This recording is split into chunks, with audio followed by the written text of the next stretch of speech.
కదులు కాంగ్రెస్ వెంట నడువు నడువు నడువు తెల్లే నడువు రేవంతు బాట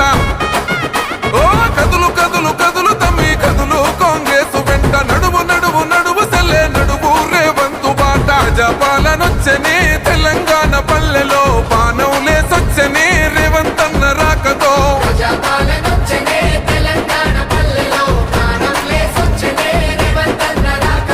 కదులు కదులు కదులు తమ్మి కదులు కాంగ్రెస్ వెంట నడువు నడువు నడువు తెల్లే నడువు రేవంతు బాట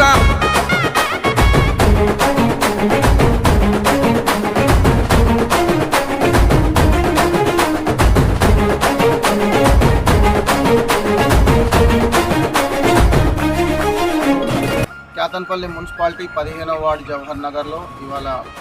ఇక్కడి కౌన్సిలర్ బింగి శివకిరణ్ ఆధ్వర్యంలో అదేవిధంగా యువజన విభాగం నాయకులు సత్యపాల్ అండ్ మన రంగంపల్లి మల్లయ్య యువజన విభాగం అండ్ మహిళా నాయకురాలందరూ ఆధ్వర్యంలో చాలా బ్రహ్మాండంగా ఇవాళ 13వ తారీఖు ఎన్నికల్లో మన గడ్డం వంశీబాబుని అత్యధిక మేయాటకు గుర్తించాలని మనం ప్రియతమ ముఖ్యమంత్రి రేవంత్ రెడ్డి గారు ప్రవేశపెట్టిన సంక్షేమ పథకాలను ఇంటింటికి వెళ్ళి వివరిస్తూ ఓటుని ఏ విధంగా వినియోగించుకోవాలి, ఓటు ఉపయోగించుకుంటే ఏం లాభమని ప్రతి ఒక్కరికి వివరిస్తూ అత్యధిక మెజార్టీతో గడ్డం వంశీబాబుని 13వ తారీఖు ఎలక్షన్స్లో చేతి గుర్తులు ఓటేసి గెలిపించాలని కోరడం జరుగుతుంది. అదేవిధంగా గౌరవనీయులు చెన్నూరు శాసనసభ్యులు డాక్టర్ వివేక్ వెంకటస్వామి ఆధ్వర్యంలో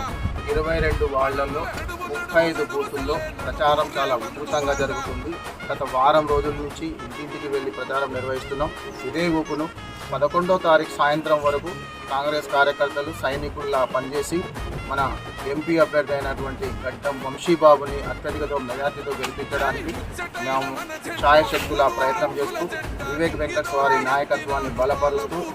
వచ్చేసిన ప్రతి ఒక్కరికి పేరు పేరున ధన్యవాదాలు.